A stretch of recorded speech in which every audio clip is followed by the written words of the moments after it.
Трета нощ подред лежите будни, взирате се в тавана и броите часовете до сутринта. На следващия ден влизате в аптеката и виждате цял рафт с продукти за сън и успокоение. Но кое от всичко това наистина работи и кое е безопасно да се приема повече от няколко дни? Проблемите с съня са едни от най-честите оплаквания, които чувам в аптеката. От млади хора, които не могат да се справят с стреса през деня, до по-възрастни, при които сънят става по-лек и по-накъсан с възрастта. Добрата новина е, че аптеката предлага няколко опции, които са подкрепени с научни данни и не предизвикват зависимост. Лошата новина е, че много хора посягат към грешните продукти, защото не разбират как работят. Мелатонинът е хормон, който тялото ви произвежда естествено в епифизната жлеза, когато се стъмни.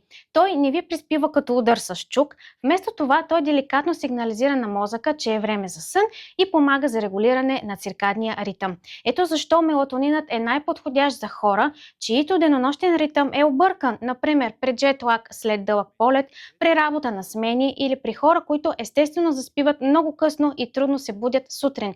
Той не е предназначен за всекидневна употреба като общо средство за безсъние.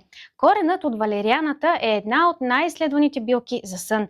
Той съдържа съединения, които взаимодействат с габа рецепторите в мозъка, същите рецептори, върху които действат някои лекарства против тревожност. Метаанализите показват, че валерианата може да намали времето за заспиване и да подобри качеството на съня, но ефектът е постепенен. Обикновено са нужни 2 до 4 седмици редовен прием, за да се прояви пълният му потенциал.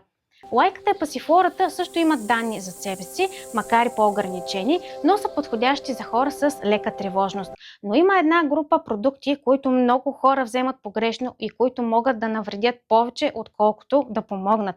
Това ще ви кажа във втората част. Аз съм фармацевт, не лекар. Информацията в това видео е с образователна цел и не замества консултация с лекар.